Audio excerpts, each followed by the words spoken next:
berusaha memberontak dan teriak. Tapi Reza makin kuat nyekiknya.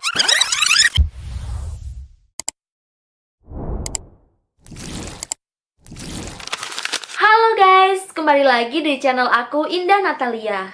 Terima kasih yang sudah mampir di channel ini. Semoga kalian dalam keadaan sehat ya. Guys, mungkin kalian udah pernah dengar cerita yang akan aku bawain hari ini. Tentang kasus cinta segitiga yang berakhir tragis loh guys. Dan ini terjadi di Indonesia. Mari kita mulai ceritanya. Jadi ada seorang wanita bernama Devara Putri Pranada yang lahir di tahun 1999 yang tinggal dengan bapak dan ibunya di wilayah Jakarta Pusat. Nah, tapi guys, saat Devara masih kecil, bapak dan ibunya pisah dan Devara memilih tinggal bersama ibunya di rumah tantenya yang ada di wilayah Johar Baru, Jakarta Pusat. Selain ini, demi menafkahi dan menyekolahkan Devara, ibunya pun sampai bekerja sebagai ART dan juga jual nasi kuning loh guys, yang juga selalu dibantu Devara di luar jam sekolahnya. Sampai akhirnya di tahun 2016, Devara pun lulus SMK guys. Dan setelah lulus, dia pun enggak mau ngebuang waktunya dan langsung berusaha melamar kerja di beberapa perusahaan. Yang akhirnya di tahun itu juga dia pun diterima kerja sebagai karyawan di salah satu perusahaan swasta. Selama udah kerja, barulah secara perlahan kehidupannya pun mulai membaik guys, dan mapan. Dan di sini juga dia pun mulai tinggal sendirian di kos-kosannya yang ada di wilayah Jakarta Selatan. Terus setelah 2 tahun kerja, tepatnya di tahun 2018, ia pun akhirnya kenal dan pacaran dengan seorang lelaki yang bernama Didot Alfiansyah. Yang saat itu cuma sebagai pengangguran, dimana saat itu Didot juga berasal dari keluarga broken home guys. Dan Didot ini tinggal bersama bapak kandung dan ibu tirinya di daerah Bekasi. Nah, itu dia guys latar belakang mereka berdua. Terus setelah mereka menjalin hubungan sejak tahun 2018, beberapa tahun kemudian secara karir Devara ini meningkat drastis guys. Bahkan di tahun 2024, Devara pun sampai maju mencalonkan diri sebagai caleg DPR RI, yang memang saat itu Devara itu nggak melakukan kampanye, nggak membentuk tim sukses, bahkan nggak memasang baliho yang kayak caleg-caleg pada umumnya loh guys. Alhasil saat pemilihan yang dilaksanakan di tanggal 14 Januari tahun 2024, Devara pun gagal karena cuma meraih 226 suara. Karena gagal, barulah Devara mulai balik dengan kehidupan awalnya dan balik kerja di perusahaan lamanya guys. Tapi selama Devara yang disibukkan menjelang pemilihan tadi, ternyata selama itu juga hubungannya mulai renggang dengan Didot yang sebagai pacarnya ini. Karena ini, Devara pun berusaha menghubungi dan mendekati Didot lagi. Tapi entah gimana caranya, Devara itu sampai tahu loh guys, kalau Didot itu udah menjalin hubungan dengan perempuan lain yang bernama Indriana Saputri. Nah, biar kalian makin paham dengan semua yang terlibat di kasus ini, aku mau jelasin tentang latar belakang Indriana Saputri ini guys. Jadi, Indriana ini tinggal bersama kedua orang tuanya di kawasan Cipinang Besar Utara, Jatinegara, Jakarta Timur guys. Di mana mereka tinggal di sebuah kontrakan dengan kehidupan mereka yang cukup sederhana. Karena saat itu bapaknya Indriana sendiri bekerja sebagai ojek, sedangkan ibunya yang cuma ibu rumah tangga guys. Tapi sejak kecil Indriana ini ternyata punya impian besar untuk sukses, supaya bisa membahagiakan dan mengangkat derajat orang tuanya. Dan benar saja setelah dia lulus sekolah nih, tepatnya di tahun 2019, Indriana pun diterima kerja sebagai marketing di salah satu perusahaan swasta yang perkantorannya di wilayah SCBD guys, Jakarta Selatan. Selama kerja ini, Indriana pun benar-benar memotivasi dirinya sendiri dengan nulis beberapa cita-citanya di papan tulis yang ada di kamarnya. Misalnya keinginannya yang pengen membahagiakan kedua orang tuanya, dan keinginannya yang pengen beli rumah seharga 1,5 miliar guys, dan juga pengen beli mobil mewah. Bukan cuma itu aja, bahkan dia pun tulis cita-citanya yang pengen bangun sebuah masjid loh guys. Dan benar aja, di tahun 2022, setelah lebih dari 3 tahun kerja sebagai marketing, satu persatu keinginannya pun mulai tercapai. Dia pun mulai bisa membantu orang tuanya untuk memenuhi kebutuhan sehari-hari di rumah. Bahkan dia udah bisa beli mobil baru Honda Brio untuk kebutuhan akomodasi kerjanya dan juga akomodasi keluarganya loh guys. Bukan cuma itu, Indria juga sampai bisa beli jam tangan Rolex, tas LV, dan juga bisa punya tabungan puluhan juta loh guys. Tapi sayangnya ya, di situasi ekonominya yang sudah membaik, entah bagaimana bisa Indriana ini berpacaran dengan cowok Mokondo yang baru aja dia kenal guys, yaitu si Didot ini. Padahal saat itu Didot ini masih menjalin hubungan dengan Devara si caleg gagal ini. Tapi karena Indriana ini nggak tahu soal ini semua, akhirnya mereka pun pacaran. Gimana Indriana ini memang benar-benar menganggap hubungannya serius dengan Didot, yang saat itu sebenarnya lebih suka ke Devara. Dan Didot ini merasa bersama Indriana ini niatnya cuma untuk morotin harta dan uangnya aja. Karena saat itu Indriana emang nggak pernah sama sekali perhitungan ke Didot. Bahkan baru pacaran aja nih ya, Indriana sampai ngasih minjem mobilnya plus BPKB-nya loh guys ke Didot. Bukan cuma itu aja, Didot yang saat itu nggak punya pekerjaan dan penghasilan sama sekali, ini sampai dibantu Indriana untuk bisa kerja di kantornya loh guys. Yang mana ini bentuk kepedulian Indriana ke Didot. Terus ya, karena udah nganggep hubungannya serius dengan Didot, Indriana pun sampai sempat ngebawa Didot ini ke rumahnya untuk buka puasa bersama, sekaligus ngenalin Didot ke orang tuanya.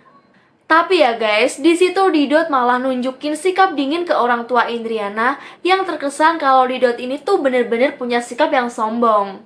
Bukan cuma itu aja, bahkan bapaknya Indriana yang sehari-hari bekerja sebagai ojek ya, itu sempat kecewa dengan kesombongan Didot ini. Karena bapaknya sempat gak sengaja ketemu dengan Didot ini di wilayah Gambir, Jakarta Pusat.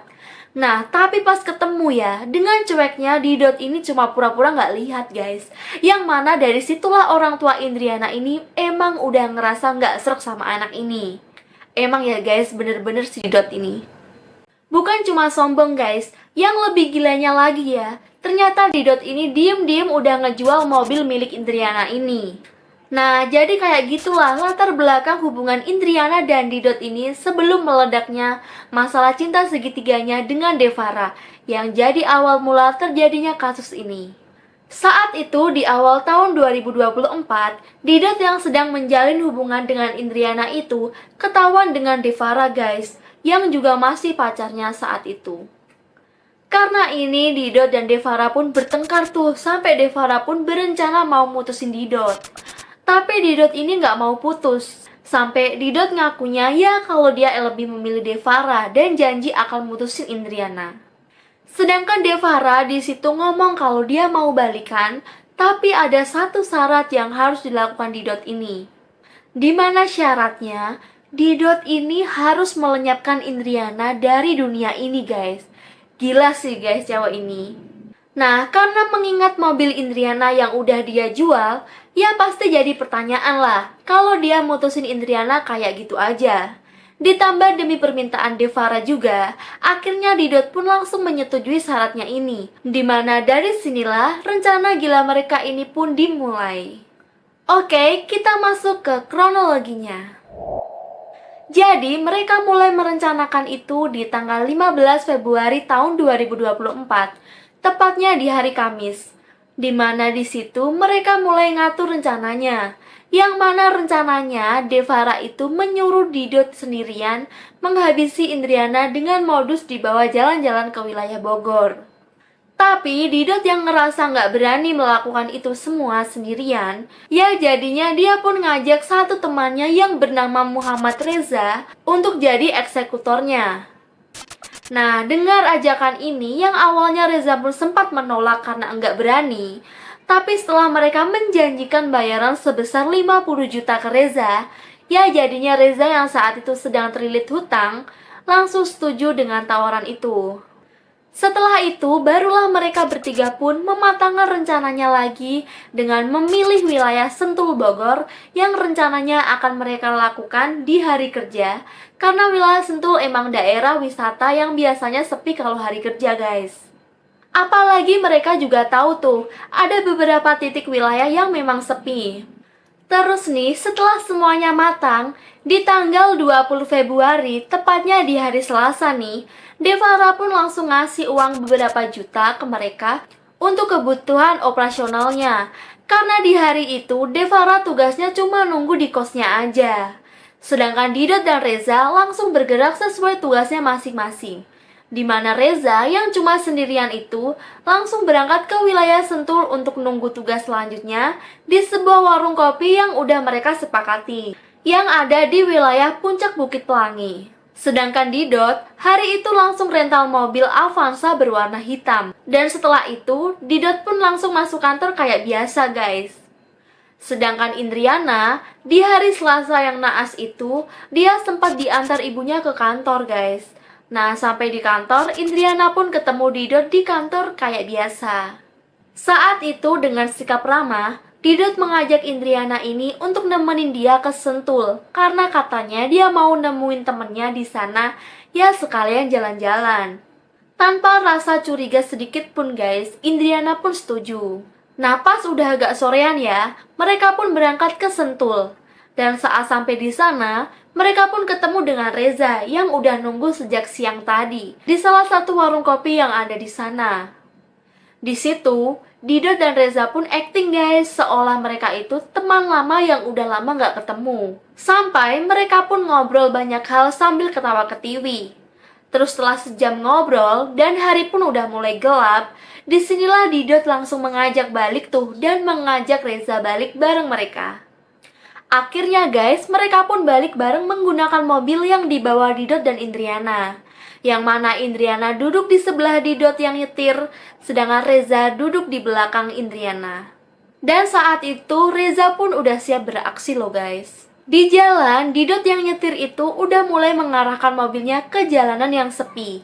Nah, setelah mereka menemukan kawasan yang benar-benar sepi, yang masih ada di kawasan Bukit Pelangi, Didot pun berhentiin mobilnya dan pura-pura mau pipis. Setelah keluar dari mobil, Didot sempet ngasih kode kedipan mata ke Reza. Setelah itu ya Didot pun langsung keluar untuk pura-pura pipis. Setelah itu Reza pun langsung menyekik Indriana yang duduk di depan menggunakan sabuk pinggang guys. Awalnya ya, Indriana ini sempat kaget, berusaha memberontak dan teriak. Tapi Reza makin kuat nyekiknya. Setelah Indriana ini udah gak bernafas lagi, barulah Reza ngasih kode tuh dengan klakson mobilnya, yang artinya kode kalau Indriana udah gak bernafas lagi. Setelah itu, Didot pun langsung masuk mobil dan Didot juga langsung mengabari Devara melalui pesan WA dengan kalimat done, yang artinya misi mereka sudah berhasil. Terus nih, supaya aksi mereka tidak dicurigai oleh orang tua Indriana, jadi di situ Didot langsung membajak HP Indriana untuk ngechat orang tuanya, supaya orang tuanya tidak resah dan khawatir kalau Indriana nggak pulang. Nah, di sisi lain nih guys, ibunya yang membaca pesan dari Indriana ini sempat ngerasa ada yang janggal. Karena biasanya nih, Indriana ini selalu ngabarin sambil ngirim foto, nunjukin kalau dia sedang di mana dan sedang ngapain. Tapi nih, kok di situ Indriana nggak nunjukin foto apapun, hanya sebatas chat. Tapi ya guys, awalnya orang tuanya hanya merasa janggal aja, tetap positive thinking dan mikirnya Indriana saat itu sedang sibuk saja, jadi nggak sempet kirim foto. Nah, demi meyakinkan orang tua Indriana, Didot ini menghubungi Devara yang saat itu sedang menunggu di kosannya di Jakarta. Di mana di situ Didot ini menyuruh Devara untuk mengantar sate ke rumah Indriana dengan menyamar sebagai driver Shopee Food. Yang seolah-olah guys, sate itu ya orderan dari Indriana untuk orang tuanya. Jadinya nih, malam itu juga Devara berusaha untuk nyari helm dan jaket Shopee Food. Niat banget sih guys. Nah setelah itu Devara langsung membeli sate dan mengantarnya langsung ke rumah Indriana. Malam itu Devara bener-bener nyamar jadi driver Shopee Food loh guys, dan langsung menuju ke rumah Indriana. Dan sampainya di sana, sate itu diterima langsung oleh ibu Indriana. Dan saat itu juga Devara pun langsung balik. Sedangkan Didot sendiri langsung menghubungi orang tua Indriana loh guys, dengan pura-pura jadi Indriana dengan ngechat kayak gini nih. Gimana bu, satenya enak nggak? Sedangkan nih, Didot dan Reza yang udah ngebawa tubuh Indriana itu mulai kebingungan mencari tempat untuk ngebuang tubuhnya Indriana yang masih di dalam mobil. Karena masih bingung, Didot pun menghubungi Devara lagi soal kemana nih membuang tubuhnya Indriana karena saat itu mereka benar-benar kebingungan.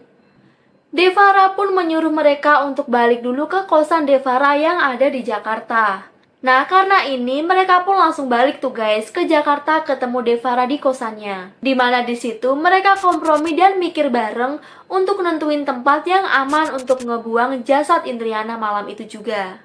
Karena udah kebingungan, Devara pun mutusin untuk buang tubuh Indriana ke laut yang jauh dari Jakarta.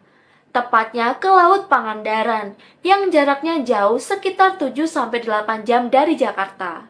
Tapi guys, karena lokasi yang jauh dan Didot serta Reza yang saat itu sudah kelelahan banget, mereka pun memutuskan untuk istirahat dulu. Sedangkan tubuh Indriana nih guys, mereka tinggalin di dalam mobil yang mereka parkirin di depan. Nah, terus besoknya nih, di tanggal 21 Februari, tepatnya di hari Rabu siang, setelah mereka istirahat dan nentuin tempat yang aman, mereka pun langsung berangkat ke Pangandaran melalui tol arah Cirebon. Di mobil, tubuh Indriana mereka posisikan duduk di belakang persis, di sebelah Reza dan mereka tutup dengan selimut. Dan mulutnya ditutup menggunakan masker supaya kelihatannya kayak orang lagi tidur aja guys. Supaya nggak ada yang curiga. Terus nih, di tengah jalan saat hari udah mulai gelap, tepat di jam 8 malam, mereka pun sempat berhenti di Cirebon untuk istirahat makan dan ngopi di sebuah kafe di sana. Setelah itu, sekitar jam 9 malam, mereka pun lanjut jalan lagi menuju ke Pangandaran. Tapi setelah 2 jam nih mereka lanjut jalan, mereka yang udah ngelewatin wilayah Kuningan, mobil mereka pun mogok di tengah jalan loh guys. Karena ngelindas batu yang menghantam kolong mobilnya sampai oli mobilnya bocor. Karena ini nih, mau nggak mau mereka pun berhenti di pinggir jalan sambil kebingungan dan panik karena nggak tahu mau minta tolong dengan siapa. Apalagi tubuhnya Indriana itu masih ada di dalam mobil. Jadinya mereka pun ragu untuk minta tolong ke pengendara lain yang lewat di situ. Tapi guys, karena nggak ada pilihan lagi, dan tubuh Indriana yang udah samar-samar ngeluarin bau yang nggak sedap, mau nggak mau mereka pun nekat menelepon mobil towing dengan harapan sopir towing nggak bakal tahu dengan apa yang ada di dalam mobil itu. Setelah ditelepon dan menunggu mobil towingnya, kurang lebih selama sejam mobil towing pun akhirnya datang.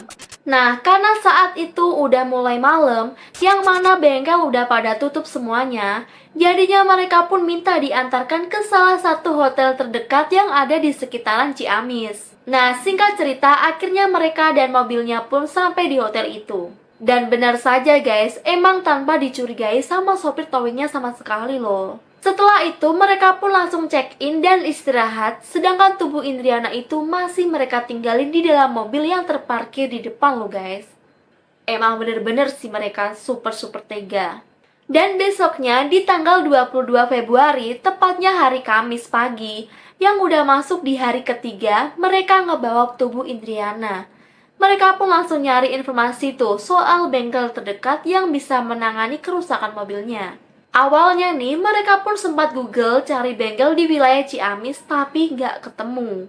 Dan akhirnya mereka pun nemuin satu bengkel rumahan yang ada di kota Banjar yang bisa nanganin kerusakannya. Dan di hari itu juga tuh, mereka pun langsung pesan mobil towing lagi untuk ngederek mobilnya ke bengkel itu yang ada di wilayah kota Banjar. Tapi karena aromanya nggak sedap tuh di dalam mobilnya, dan makin menyengat, apalagi jendelanya pun harus ditutup supaya nggak ada yang curiga, jadinya Devara ini nyuruh Reza tetap di dalam mobil pas mobilnya ditowing ke bengkel guys. Sedangkan Devara dan Didot nyusul naik angkutan umum. Demi bayaran 50 juta, mau nggak mau si Reza ini pun ikutin apa yang mereka suruh. Nah, terus awalnya ya Reza dengan mobil towingnya duluan sampai nih di bengkel. Sampai di bengkel, setelah mobilnya diturunin, barulah kedua orang ini, si Didot sama Devara, nyampe di situ. Di situ, setelah mereka ketemu dengan pemilik bengkelnya, mereka pun langsung jelasin tuh soal kerusakannya. Nah, terus nih, pas pemilik bengkelnya sedang ngecek kerusakannya, pemilik bengkelnya pun samar-samar sempat mencium loh guys, aroma nggak sedap dari mobil mereka. Nah, tapi ya, mereka pun dengan santainya tuh, ngakunya kalau di dalam mobil mereka menyimpan cumi dan udang yang udah membusuk. Pinter banget dan licik banget sih guys mereka. Tanpa curiga sama sekali ya, tukang bengkelnya pun percaya-percaya aja tuh. Karena tukang bengkelnya juga emang lebih fokus ke bagian kerusakan mobilnya. Setelah tukang bengkelnya itu memeriksa mobilnya, ternyata ya, saat itu untuk memperbaiki kerusakannya, dibutuhkan satu suku cadang yang kebetulan bengkelnya itu nggak punya stoknya. Nah, karena ini ya, mereka bertiga pun kebingungan lagi. Karena mereka yang udah lelah kalau harus knowing mobilnya lagi, dan nyari bengkel lain, akhirnya mereka pun sepakat untuk pesan suku cadang mobilnya melalui online yang dikirim dari Jakarta. Yang ternyata besoknya suku cadangnya baru bisa nyampe. Karena ini mereka pun mau nggak mau harus menginap di sana sehari lagi. Nah terus karena tukang bengkelnya yang kasihan dengan mereka bertiga, jadinya tukang bengkelnya pun mengizinkan mereka untuk nginep sehari di bengkelnya. Di bengkel itu diam-diam Devara pun manggil Didot dan Reza untuk ngomongin soal tubuh Indriana yang masih mereka simpan di mobil. Yang mana di sini Devara ini tuh batalin soal perencanaannya yang akan ngebuang tubuh Indriana ke Laut Pangandaran. Karena dia takut tukang bengkelnya itu keburu curiga gitu loh, karena aromanya saat itu yang makin lama makin menyengat. Karena ini mereka pun kepikiran tuh guys untuk langsung ngebuang tubuh Indriana di sekitar bengkel itu di tengah malam nanti. Karena mereka juga emang udah ngelihat tuh ada tanah kosong di sekitar bengkel yang mereka anggap aman untuk ngebuang tubuhnya di sana. Terus nih di tengah malamnya, di sekitaran jam 2 dini hari, dengan situasi yang sepi, mereka bertiga pun diam-diam ngeluarin tubuh Indriana dari mobil yang terbungkus selimut. Tapi setelah tubuhnya dibuang, mereka pun sempat ambil semua barang berharga milik Indriana itu. Itu kayak jam tangan Rolex, satu pasang anting, tas LV, dompet, dan juga 2 HP milik Indriana. Setelah itu, dengan terburu-buru, Didot dan Reza pun langsung menggotong tubuhnya ke bagian belakang bengkelnya, yang akhirnya tubuh Indriana ini dibuang di bibir jurang yang ada di situ, yang cuma berjarak sekitar 100 meter dari bengkelnya yang dibuang dalam keadaan terbungkus selimut. Setelah itu guys, Didot dan Reza pun langsung ngebersihin mobilnya dengan seadanya supaya baunya hilang. Sedangkan Devara sendiri langsung menggunting ATM dan identitas Indriana. Nah setelah semuanya beres tuh guys, barulah mereka pun lanjut istirahat. Besoknya di tanggal 23 Februari, tepatnya di hari Jumat, mobil mereka pun mulai diperbaiki karena suku cadangnya udah sampai. Dan sorenya setelah mobil mereka beres nih, mereka pun langsung balik ke Jakarta melalui rute arah Bandung. Di tengah jalan saat mereka yang udah memasuki wilayah Tasikmalaya, dengan situasi yang udah malam, mereka pun sempat berhenti untuk mengebakar baju dan celana serta identitas milik Indriana loh guys yang masih mereka bawa. Setelah itu baru mereka pun lanjut jalan lagi dan langsung menuju Jakarta. Terus nih, di jam 3 subuh, mereka pun baru sampai di Jakarta, tepatnya di kosannya Devara. Nah, karena udah capek ya, mereka pun istirahat tidur di kosannya Devara ini. Dan besoknya, di tanggal 24 Februari, tepatnya di hari Sabtu ya, Didot pun langsung membawa mobilnya untuk dicuci di tempat pencucian mobil. Nah, setelah mobilnya bersih dan baunya hilang, barulah dia pun ngebalikin mobil itu ke pihak rentalnya. Terus guys, setelah semuanya beres tuh, mereka berdua pun langsung menjual tas LV, jam Rolex, dan anting milik Indriana. Dimana semuanya berhasil terjual seharga 68 juta. Nah, dari uang itu, Devara pun langsung beli iPhone baru tuh guys, seharga 14 juta. Sedangkan sisa uangnya yang sebesar 54 juta, langsung dipegang oleh si Didot, yang mana alasannya uang itu untuk bayar jasa Reza, yang udah mereka janjiin dengan bayaran 50 juta. Setelah itu tuh guys, si Didot pun langsung nemuin Reza dan berniat mau ngebayar upahnya. Tapi di situ Didot ini cuma ngasih uang sebesar 15 juta loh guys ke Reza, dan juga ngasih satu iPhone bekas. Sedangkan uang yang masih sisa sebesar 31 juta, ya buat Didot itu sendiri. Emang ya bener-bener si Didot ini cowok gak tahu diri. Mereka pun menginap di kosan Devara, sekaligus nikmatin uang banyak yang ada di tangan mereka. Karena nih mereka anggap kalau apa yang udah mereka lakuin bener-bener berhasil dan bersih. Sebelum nih akhirnya semuanya terungkap juga. Terus nih di sisi lain di tanggal 25 Februari atau sehari setelah tubuh Indriana dibuang, warga di sekitar bengkel tadi mulai resah karena mencium aroma gak sedap yang udah menyengat yang pastinya mencurigakan. Karena aromanya yang makin tajam, ya jadinya warga di sana pun langsung nyari sumber baunya tuh, yang ternyata berasal dari selimut berwarna biru terang yang ada di bibir jurang. Terus nih, karena warga udah curiga, mereka langsung memberanikan diri mendekat dan coba ngintip apa yang ada di balik selimut itu. Dan bener aja, setelah mereka melihat apa yang ada di balik selimut itu, mereka pun kaget guys, sekaget-kagetnya. Dan saat itu juga mereka pun langsung melapor soal temuan ini ke warga lain. Sampai nih berujung temuan ini pun benar-benar mengebohkan seluruh warga di sana. Terus nggak lama kemudian, polisi pun mulai berdatangan dan langsung menyelidiki soal temuan tubuh wanita di dalam selimut itu, yang emang tanpa identitas sama sekali. Selain identitas yang nggak ditemuin, warga pun nggak ada yang kenal siapa sosok wanita itu.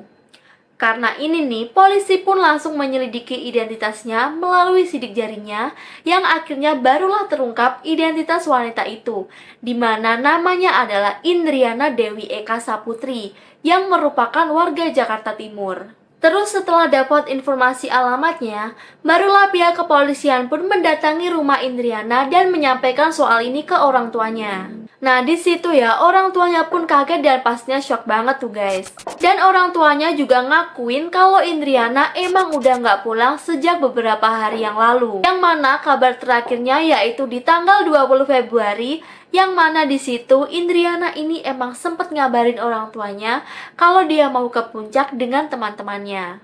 Dan orang tuanya juga guys menceritakan beberapa keanehan Indriana yang sempat ngabarin ibunya melalui chat WA yang menurut ibunya janggal banget.